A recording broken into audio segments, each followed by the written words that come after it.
여러분, 지난 시간까지는 4강, 5강을 통해서 부파불교 시대의 역사적이고 사상적인 배경에 대한 말씀을 드렸는데, 이번 6번째의 강의에는 대승불교의 여명이라고 하는 주제로 말씀드리겠습니다. 대승불교. 앞서 말씀드렸던 부파불교의 한계점을 극복하기 위해서 등장한 불교고, 대승이라고 하는 낱말은요, 인도말에 마하야나라고 하는 말을 옮겨 쓴 것인데, 마하, 크다, 위대하다 이런 뜻이고, 야나라고 하는 것은 수레라는 말이기 때문에 흔히 우리말로는 대승불교 이렇게 번역을 하게 되는 건데, 이 대승불교도들은 부파불교가 가지고 있었던 여러 가지의 단점과 약점들을 고쳐나가고, 대중교화를 외면했던 부파불교의 지도자들을 비판하면서 불교가 가지고 있는 원래의 모습을 회복하려고 했던 가장 위대한 불교 역사에서 뛰어난 그런 불교 운동이었다고 볼 수 있습니다. 그러니까 이 대승불교가 싹트게 된 것은, 부파불교를 제가 부처님 인멸 후부터 200년 정도까지 잡았으니까 대략 기원전 5세기부터 기원전 3세기 이 시대에 이르는 것이 부파불교 시대였다고 한다면, 기원전 3세기부터 기원을 전후한 시기까지의 200여 년 동안 이 시기가 이른바 대승불교가 태동하고, 또 대승불교가 하나의 집단적인 조직으로 발전하는 그런 시기였으리라고 봅니다.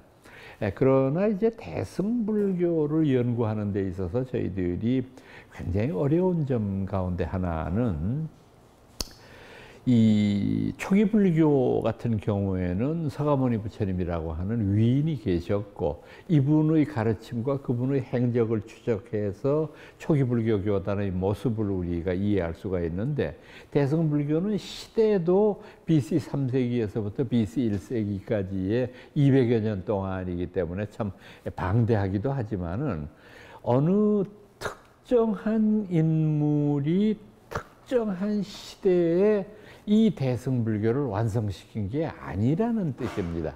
이러다가 보니까 대승불교가 구체적으로 어떻게 진행되고 전개되었느냐 하는 것을 아주 일목요연하게 정리하기는 참 어렵다는 말씀입니다. 그저 한 가지 확실한 점은, 대승불교의 진원지가 남부 인도였다고 하는 점은 확실합니다. 남부 인도 지역이라고 하는 것은 인도의 큰 인도 지도 여러분들 머릿속에 염두에 두시면은, 인도 남쪽에 데칸 고원이라는 게 있지 않습니까? 그 데칸 고원의 이남 지역, 여기를 우리가 인도 남부 지역이라고 흔히 얘기하는데, 이 일대가 대승불교의 진원지였다. 어째서 중부나 북부 인도가 아닌 남부 인도가 이 진원지였을까? 우선 중요한 점은, 남부 인도는 상당히 이 북부나 이런 중부 인도와 달리 굉장히 정치적인 안정을 이루고 있었다. 즉, 남부 인도에는 그 기원전 2, 3세기경에 안드라 왕조가 성립이 되었는데, 이 안드라 왕조 시대에 정치적인 안정을 이루게 되니까 대승불교와 같은 이런 중요한 종교적인 운동이 일어났을 때 평화시대가 오래 계속되고 부유한 그런 그 조건을 갖추고 있었기 때문에 이것을 지원할 수 있는 여력이 충분했다. 그러나 반면에 중부와 북부는 끊임없이 외래민족의 침입에 시달리고, 또 어려운 기후 조건과 여러 가지의 힘든 상황들 때문에 정치적으로 혼란스러웠을 뿐만 아니라, 이 정치적인 혼란이 대승불교 운동과 같은 거대한 운동을 추진하는 데에는 동력이 좀 부족했다. 이렇게밖에는 볼 수 없는 거죠. 그래서 지금도 여러분 마찬가지입니다. 국가가 발전하는 데 있어서 정치적인 안정이 참 소중한 거예요. 정치적인 안정이라고 하는 것은 나라를 부강하게 할 수도 있고 그 정치적인 안정을 상실했을 경우에 그 나라를 멸망하게 할 수 있는 그런 위험성을 가지고 있는 거죠. 정치적인 안정이 참 소중한 것인데 남부인도의 안드라 왕조가 그것을 보장했다. 그리고 조금 전에 말씀드렸던 대로 이 남부인도가 굉장히 경제적으로 부유했어요. 왜 그러냐 하면은 이 인도의 중북부 지역은 유럽으로 통하는 길이기는 하지만은 육로로는 참 어려운 일이에요. 파키스탄, 아프간을 거쳐서 중동 지역을 거치고 지중해를 넘어서 유럽으로 들어가는 그 길은 나라도 많지만은 우리와는 종교가 정반대인 이슬람의 문화권이잖아요. 그 속에서 불교가 살아남을 수 있는 길은 참 어려웠다고 볼 수밖에 없어요. 또 불교가 동쪽으로 가게 되면 중국으로 건너갈 수 있는 길이 있기는 있는데 중국으로 가는 길은 이른바 실크로드라고 하는 신라 같은 그런 그 상인들의 이제 연결 통로밖에는 없잖아요. 이름은 실크로드, 아주 멋있는데 비단길. 실제로 그 실크로드는 정말 죽음의 도로예요.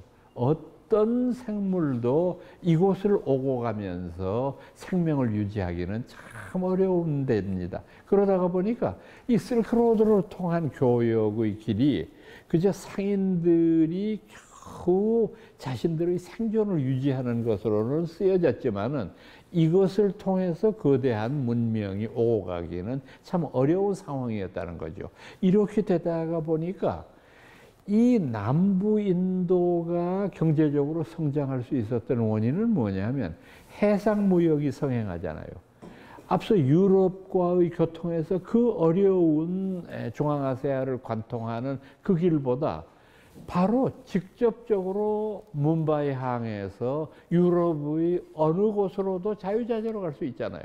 중국도 마찬가지예요. 중국도 실크로드라고 하는 험난한 길을 통하지 않고 캘카타 부근에서 바로 출발하게 되면 동남아시아의 여러 국가들을 잠시 정박지로 삼으면서 중국과 한국으로 쉽게 전할 수 있잖아요. 물론 해상무역이 어려움은 있었겠죠. 옛날에 나침판도 없고 또 기계화가 안 돼 있으니까 동력도 없어서 그저 돛대가 바람에 의지해서 움직이는 수밖에 없었으니까 큰 해풍을 만난다든지 이렇게 됐을 경우에는 목숨을 잃을 경우들이 비일비재했겠지만은 그 타이밍만 피할 수 있다고 한다면 해상 무역은 아주 번성할 수밖에 없고 이러다가 보니까 남부인도가 경제적으로 부유하고 정치적으로 안정되어 있고 이런 조건들을 갖추어서 대승불교를 굉장히 크게 키울 수 있는 그런 것들을 이룩하게 된다고 보는 거죠. 그래서 이 남부인도가 얼마나 부유했느냐 하는 것을 말해주는 상징적인 유적지가 뭐가 있느냐 하면은 여러분들도 아마 인도 여행 가신 분들은 대부분 다 들러보셨습니다만은 남부인도의 아자한타와 엘로라라고 부르는 석굴사원, 참 아름다운 곳이죠. 이 남부인도에 석굴이 많습니다. 아자한타 엘로라뿐만이 아니라 나가르주나 콘다를 비롯해서 뭄바이 부근에도 아주 중요한 석굴사원들이 많은데 그건 왜 그러냐면 이 석굴사원이라는 게 인도가 더운 나라니까 동굴을 파고 들어가기 때문에 여름철에 서늘하잖아요. 에어컨을 킨 것처럼 시원하니까 수행하는 데 있어서도 굉장히 지상으로 나와 있는 법당보다는 유리했고 이런 것들이 결국은 인도의 남부 지역에 많은 석굴들을 만들게 되는데 이 아자한타의 석굴 같은 데를 답사해 보면서 느끼는 것은 우리나라처럼 무슨 그 석굴암 같이 이렇게 그 굴을 파고 들어가서 인조의 석굴을 만드는 형태보다는 더 많은 것이 뭐냐면 절벽의 꼭대기에서 그냥 그 밑으로 돌을 파고 내려갔어요. 절벽의 꼭대기에서. 돌을 파고 내려가서 그 사이사이에 불상들을 조각하고 그 위로는 지붕을 얹어서 비바람을 피하도록 하고 밑으로는 사다리를 놓아서 불교 신자들이 오고 갈 수 있도록 만드는. 그런데 그것이 가능했던 것은 우선 인도의 돌이 우리나라의 화강암보다는 상당히 무른 돌이 많습니다. 그래서 그 무른 돌이기 때문에 층 하나만을 가지고서도 얼마든지 이 불교의 석구를 완성하는 데 편의가 있을 수 있었고, 그렇다고 하더라도 이렇게 많은 석구의 모습들을 완성시키려면 제가 보기에는 아마 몇 대 정도 가지고는 불가능했을 거예요. 몇십 대, 수백 년을 거쳐서 조성했을 겁니다, 이 석굴을. 그러니까 이를테면 아잔타 석굴만 해도 후대 학자들의 연구에 따르면은 제일 빠른 것은 기원전 3세기에 시작했고요. 석굴 조성하는 것이. 가장 늦은 것은 기원 후 5세기, 6세기까지 이 석굴을 조성했어요. 그러니까 이 말의 뜻은 뭐냐? 내 할아버지의 할아버지, 그 할아버지의 할아버지, 내 손주, 그 손주의 손주, 이렇게 수십 대가, 세대가 이어져 내려오면서 오로지 이 석굴 조성만을 담당하는 그런 기사들이 있었다는 얘기예요. 그리고 이것이 가능하게 되는 것은 물질적인 뒷받침입니다. 물질적으로 이런 이들을 보상해주고 생활 안정을 이룰 수 있도록 도와주는 게 1, 20년, 1, 200년이 아니라 그런 오랜 세월을 해줄 수 있는 것은 거대한 어떤 정치 권력의 힘이거나 재벌보다도 더 훌륭한 그런 많은 이들의 도움이 없으면은 그건 불가능한 일이거든요. 그러니까 이런 것들을 가능하게 했던 것은 엄청난 재력의 뒷받침이 있었다는 거죠. 그게 지금 제가 말씀드렸던 안드라 왕조가 우리들에게 보여주었던 어떤 하나의 중요한 그런 계기가 된다고 볼 수 있는 거죠. 바로 이제 이런 것들이 남부 인도에서 대승불교가 일어날 수 있었던 큰 원인이었다고 생각을 하고, 또 하나 저희들이 주목하는 것은요, 이 안드라 왕조 이후에 대승불교가 남부에서 일어날 수 있었던 중요한 원인 가운데 하나는 타파 신앙입니다. 이 타파라고 하는 것은 스투파, 이 스투파라고 하는 것은 이제 중국 사람들이 그냥 나는 대로 타파 이렇게 이제 번역을 했는데, 스투파라고 하는 말은 무덤이라는 말이거든요. 이 무덤이라고 하는 말을 원래 쓰는 걸로 하면은 그 나는 대로 음역을 했으니까 솔타파, 스투파, 솔타파, 그러다가 나중에 솔자가 생략이 되어서 남는 게 타파. 그 중에는 파까지도 생략을 하니까, 그죠? 오늘날 우리가 쓰는 대로 탑 이렇게 남은 건데, 탑의 의미가 있는 글자가 아니에요. 탑이라고 하는 건 무덤이라는 걸 상징하는 그런 용어가 되는 것인데, 자, 이 스투파라고 부르는 것이 굉장히 인도 전역에 많이 펼치게 되는 계기는 부파불교 시대 당시에 있었던 여러 가지의 불교 신행의 변동 가운데 스투파에 대한 신앙이 있어요. 스투파 신앙이라고 하는 것은 타파 신앙에 대한 존경이죠. 근데 이것을 조성한 최초의 인물은 누구냐 하면은 아쇼카라고 부르는 분이었어요. 이 아쇼카 대왕이라고 하는 분, 아주 중요한 인물입니다. 기원전 3세기경에 등장했던 분인데, 이 아쇼카라고 하는 분은 전 인도를 통일했던 위대한 군주로 꼽히고 있고, 전 인도를 통일했을 뿐만 아니라 불교적인 이상을 현실적에 펼쳤던 분입니다. 불교적인 군주죠. 그래서 아유광이라고 부르는 분은 우리 불교의 2500년 역사에 있어서 가장 중요한 군주로 꼽히고 있는 분입니다. 이 아쇼카라고 부르는 분은 하도 부처님을 존경했기 때문에 이분은 우선 부처님의 4대 성지마다 참배를 하고, 그곳에다가 당신의 참배를 기념하는 스투파, 탑을 세웠어요. 이걸 이제 아쇼카 왕의 탑이라고 부르는 것인데, 이를테면은 부처님이 태어나신 룸빈이 도를 이루신 보드가야, 최초의 설법지였던 이제 사르나스 노갸원, 그리고 열반하셨던 쿠시나가라, 이 네 군데마다 전부 탑을 세우고 거기에다가 기록을 남겼어요.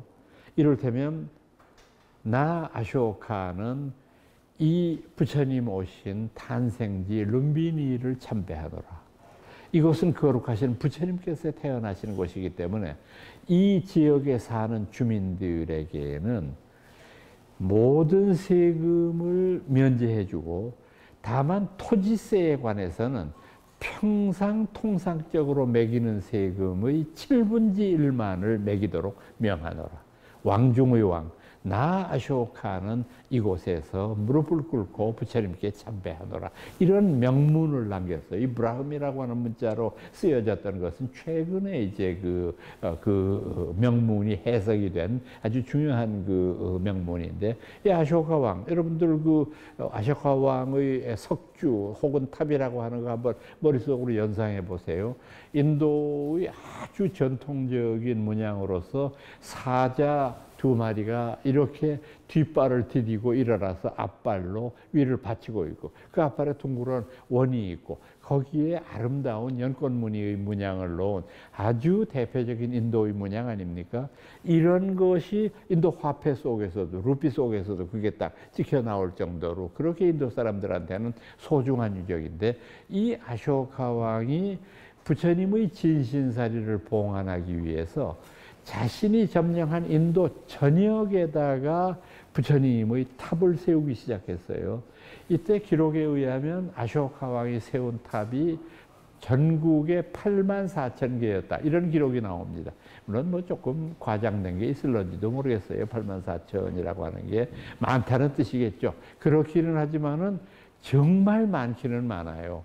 아직까지도 남아있는 것이 60여 기가 넘어요. 전 인도에. 그래서 굉장히 우리들에게 중요한 유적으로 남아있는데, 자, 여기에서 이제 어떤 문제가 생기느냐 하면, 탑을 그렇게 많이 세우게 되니까 전체 인도의 불자들이 성지순례를 떠날 때는 앞서 말씀드렸던 사성지를 중심으로 참배를 합니다. 또 거기다 4개를 더 보태서 팔성지라고도 가끔 얘기를 합니다. 그 팔성지를 특정 기간 동안 참배하면서 신심을 불태우는 그런 모임이 있었는데, 거기에다가 하나 더해서 부처님이 계신 진신사리의 탑을 찾아서 경배하는 것이 또 하나 성지순례의 코스가 되지 않습니까? 왜? 여기는 부처님 진신사리가 모셔져 있는 데니까, 그렇게 생각을 하니까 부처님 진신사리는 이건 뭐 완전히 실증적인 증거가 되니까 많은 분들이 참배를 하게 되죠. 자, 근데 여기서 어떤 문제가 생기느냐? 아쇼카 대왕이 세운 전국의 타파 지역이 그 사찰을 지역에 있는 이제 그 절에다가 아쇼카 왕이 보시를 했다면 별 문제가 없을 수도 있어요. 근데 아쇼카 왕이 세우고 이거를 기성에 있는 교단들, 사찰들에다가 보시하기가 불편한 점이 많으니까 그냥 그대로 타파로 남아있잖아요. 자, 그러니까 여러분 한번 생각해 보세요. 부처님의 타파 지역을 방문하기 위해서 성지순례를 온 불자들이 정성스럽게 향을 사르고 부처님께 예불을 올리고 지키다가 며칠 있다가 다른 곳으로 또 이동을 하지 않습니까? 그럼 생각을 해보세요. 내가 있을 동안에는 그 주변을 청소하고 예불을 모셨는데 내가 떠나고 나면 다시 이것은 공터가 되고, 공터가 됐을 경우에 이 부처님의 위대한 탑은 혹은 훼손될 수도 있고, 또 거기 부처님의 이제 이 타파 지역을 참여한 친견한 분들이 그냥 빈손으로 오는 경우 없잖아요. 귀중한 물품을 보시를 하든지 화폐를 보시하든지 이렇게 했을 때 이것이 아무도 지키는 임자가 없을 경우에는 누구든지 가져가는 사람이 임자인데 이게 굉장히 곤란한 일이 생긴다. 그래서 저는 타파 지역을 중심으로 순례하다가 그곳에 머무는 사람들이 생겨날 수밖에 없어요. 그러니까 이 사람들은 형식적으로 보면 비승비속이에요. 이게 무슨 말장난이냐. 스님도 아니고 속인도 아니라는 게 무슨 소리냐. 여러분 한번 생각해 보세요. 그분들이 거기에서 참 가슴이 아파. 내가 떠나고 난 다음에 그 지역이 황폐하게 된다는 생각을 하고 자기가 숨이 붙어 있는 한은 이곳을 지키리라. 이렇게 결심을 하고 그걸 지키니까 참 그랬을 경우에 출가한 사람이나 똑같잖아요. 집을 떠났잖아요. 집을 떠나서 그곳에서 조석이부를 모시고 그곳을 청소하고 그곳을 지키는 그런 수호자의 역할을 하고 있잖아요. 그런데 그렇다고 해서 기성의 교단들이 이 탑에 머물고 있는 분들한테 어떤 자격을 부여한 건 아니잖아요. 뭐 비구계나 또는 뭐 다른 그 율장에 나오는 걸 주어서 이분을 정식 승려로 인정한 것도 아니고, 그렇다고 해서 속인이라고 말하기도 어렵고, 그래서 비승비속이라고 제가 말씀드린 거예요. 이렇게 하다가 보니까 이곳에 거주하는 분들이 아마도 추측입니다마는 대승불교를 후원하는 가장 중요한 조력자, 그런 역할을 담당했지 않나, 이렇게 생각을 할 수 있는 것인데, 이와 같은 학설을 최초로 발표한 사람은 일본 불교학자였던 히라카와라고 하는 사람이에요. 이 사람이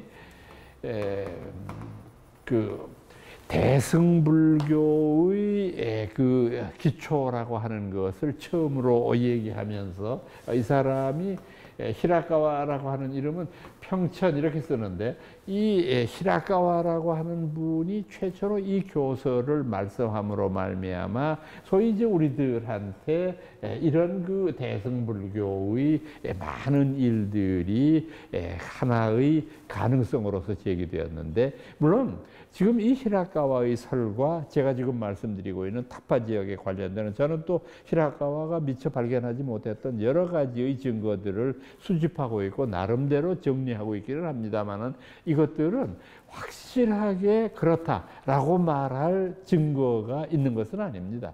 다만 우리가 현재까지의 여러 정황들을 종합해 봤을 때 분명히 이 남부인도의 타파 신앙이라고 하는 것이 굉장히 중요한 역할을 했을 것이라고는 생각합니다. 또 이 대승불교를 이론적으로 왕성시킨 인물로 아주 중요한 인물이 하나 등장을 합니다. 이분은 바로 나가르주나라고 부르는 분인데, 이분은 이제 우리 그 말로는 용수 이렇게 부르는 분인데, 나가라고 하는 게 인도 말로 용이라는 말이거든요. 그러니까 이 용수라고 부르는 분인데, 이분은 기원 후 1세기경에서 2세기경까지 활동했던 분으로 보여지는데, 물론 남부인도 출신이고요. 원래는 이 어른이 부파불교의 그 교설에 아주 그 심취해 있었다가 나중에 이 대승사상을 접하고 난 다음에 이 대승불교야말로 정말 올바른 불교구나 하는 것을 깨우치게 되고, 그 다음에 대승불교의 여러 이상들을 상당히 논리화시키고 체계화시킨 공로를 가지고 있습니다. 그래서 이분은 특히 대승불교의 초기 운동을 주도했던 거, 이제 다음 강좌부터 제가 다시 하나하나 말씀드리려고 하고 있습니다만은, 반야사상 같은 것을 완성시킨 인물로 꼽힐 정도로 굉장히 위대한 분입니다. 그래서 후대 중국의 종파불교에서는 이 용수보살을 뭐라고 부르느냐 하면 팔종의 조사 이렇게 부릅니다. 팔종.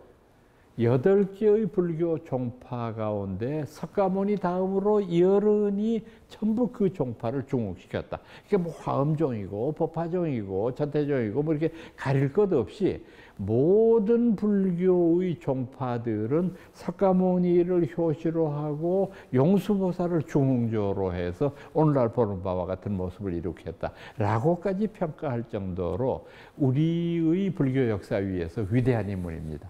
그래서 서양에서는 이분을 이 기독교의 역사와 비교해 봤을 때 기독교의 역사에 나오는 사도 바울과 비견할 수 있다고 말하기도 합니다. 사도 바울이라고 하는 사람을 기독교 역사에서 왜 그렇게 중요하게 여기느냐 하면 사도 바울은 사실 예수님을 만난 적이 없는 사람입니다. 그러니까 예수께서 돌아가시고 70년쯤 후에 태어난 사람입니다. 그러니까 예수의 뒷발자국도 본 적이 없는 분이죠. 그런데 이분이 말 그대로 기독교를 오늘날의 기독교로 반석 위에 올린 인물이거든요. 그래서 심지어 서양의 학자들 가운데에는 기독교 역사에서 예수보다 더 위대한 사람은 바울이다. 왜냐하면 예수와 바울의 목표는 동일해요. 복음을 전파하려고 하는 목적이죠. 그런데 예수는 어떻게 했습니까? 복음을 전파하려 하다가 끝내 완결하지 못하고 십자가에 못 박혀서 죽었잖아요. 그런데 사도 바울은 어떠냐? 예수를 죽였던 그 후예들인 로마 제국의 모든 정념지에 전부 다 교회를 세우고 그것에 복음을 전한 인물이니까 결과적으로 보면 바울은 성공했고 예수는 실패한 것 아니냐. 그러니까 예수보다 더 위대한 분이 바울이다. 이렇게까지 말하는 그 서양의 학자들도 있어요. 그것과 비교해 보면 우리 불교 역사의 바울에 해당하는 분은 바로 용수보살이다. 이렇게 말할 수 있다는 겁니다. 그래서 저는 사실은 제1강 때 초기 불교할 때 칼 야스퍼스에 대한 말씀 드리면서 그분의 표현 가운데 부처님의 출가를 위대한 폭이라고 말하는 것에 제가 큰 감명을 입었다 하는 말씀 여러분들한테 드린 적이 있는데 이 칼 야스퍼스는 참 위대한 철학자인데 이분이 만년에 당신의 주 전공이라고 말할 수 있는 실존 철학에 관련되는 여러 저술 대신에 니그로센 필로소퍼, 위대한 철인들이라고 하는 주제로 세계의 여러 성인들에 대해서 이분이 하나하나 집필하기 시작했어요. 그러니까 이분이 주로 집필한 인물이 뭐냐 하면 공자, 소크라테스, 서가모니 부처님, 물론 뭐 예수도 들어가고요. 뭐 하여튼 많은 동서양의 성인이라고 우리가 부르는 분들을 묘사를 했는데 이분이 불교 인물에는 두 분을 썼어요. 첫 번째는 서가모니 부처님을 썼고 두 번째는 지금 말씀드리고 있는 용수라고 하는 분을 썼어요. 그래서 석가모니와 용수라고 하는 두 편의 불교 관계 인물에 대한 논설이 지금까지 남아있죠. 그래서 칼 야스퍼스의 이 서양 사람으로서는 용수에 대해서 남긴 것이 그분이 최초의 예고 아마도 이런 것들이 보면은 역시 서양 사람들의 불교학 연구가 굉장히 중요한 그런 그 테마가 됐다는 것을 알 수 있고 이 칼 야스퍼스의 그 저술이 처음에는 독일어로 출간이 됐다가 나중에 영어로 번역이 돼서 다 출판이 되어서 우리나라에도 상당히 많이 읽히는 책이 됐던 적이 있는데 바로 그런 역할을 용수보살이 수행하고 있었다라고 하는 겁니다.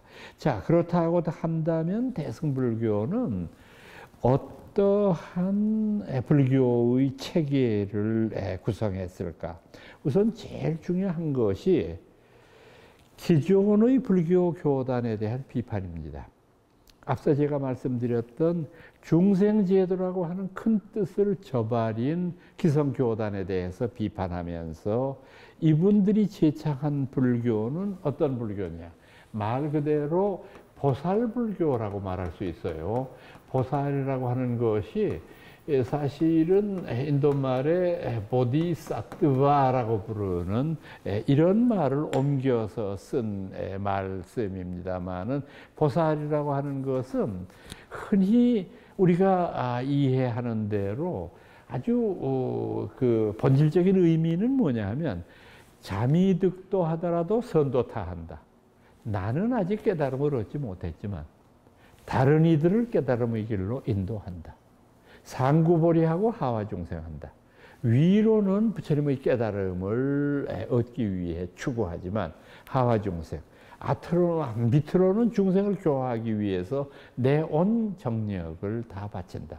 그리고 보살사상의 말기에 들어가게 되면 아주 혁명적인 발언이 또 나오죠. 그건 뭐냐 하면 자리하는 일, 즉 자신이 열심히 부처님의 말씀을 배우고 익히는 수행하는 일과 이타행, 남을 위해 헌신하고 남을 도우는 이 일은 둘이 아니다. 자리와 이타가 하나이다. 이런 사상으로 발전하지 않습니까? 그래서 여러분들 불교를 잘 모르셨던 분들도 대승불교 경전에 보면 보살의 이름이 한도 없이 나옵니다. 아주 포퓰러한 보살들만 예를 들어도 관세음보살, 문수보살, 보현보살, 지장보살, 참 많은 보살들이 등장하는데 이때 등장하는 보살들은 어떤 역사적인 인물이라고 보시면 안 됩니다. 이것은 전부 상징적인 존재들입니다. 우리 불교에서 이상으로 추구하고 있고 우리가 가야 할 길을 제시하고 있는 가장 위대한 상징적인 스승들이죠. 이런 분들이 보살이기 때문에 대승불교는 아주 쉽게 말하면 보살사상이라고 말할 수 있고, 이 보살사상이라고 하는 것은 또 다른 식으로 표현하면 원을 추구하는 사상이라고 말할 수 있죠. 원. 참 우리가 사홍서원 이때도 말하지만은 굉장히 중요한 거거든요. 사람이 소박하게 꾸는 원이라고 하는 것은 무병장수하는 일이고 병 없이 오래 살고 부귀재화를 누리고 이건 뭐 누구든지 가지고 있는 소박한 보통 중생들의 욕심입니다. 그런데 우리가 여기에 만족해서는 안 돼요. 이런 자기중심적인 원보다도 조금 그걸 키울 수가 있어요. 어떻게 키워나가야 되느냐? 나와 내 가족만을 생각하는 그 원력에서 나의 이웃과 내 사회, 그리고 조국을 위해서 헌신하는 그런 쪽으로 우리의 원력을 키울 수가 있어요. 그래서 우리가 진실로 이 세상을 살아가는 기쁨이라는 게 뭐냐? 나보다도 남을 위해 헌신하는 삶을 사는 것이다. 부처님은 여기보다도 더 한 걸음 나아가서 인류를 위한 삶에서 모든 생명, 중생을 위한 삶으로 발전해야 될 것을 제창하신 분입니다.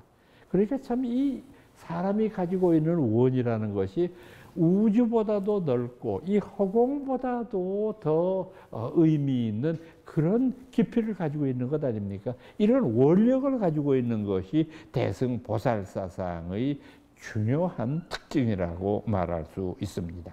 한 가지 더 첨가해야 될 것은 이와 같은 대승불교의 이상은 바로 제가불교의 이상으로 발전하게 되고, 출가자 중심의 불교, 분파불교가 그런 형태였다고 말한다고 한다면 제가 중심의 교단이 되고 이런 것들을 이룩해서 대승불교는 말 그대로 속인과 스님네들이 하나가 되는 아주 중요한 계기의 불교가 이룩되게 된 것이죠. 그래서 이 기원 전후한 시기부터 기원 후 3, 4세기가 되면 이미 대승불교는 인도의 전역을 누비는 그런 불교로 발전하게 되고, 이 대승불교는 중국, 한국, 일본 세 동아시아를 석권하게 되니까 이 세 나라는 대승불교의 문화권에 속해 있는 나라다, 이렇게 말할 수 있는 것이죠. 오늘은 여러분들한테 대승불교의 여명이라고 하는 주제로 말씀드렸습니다. 저는 다음 강좌에 다시 뵙도록 하겠습니다. 여러분 안녕히 계십시오.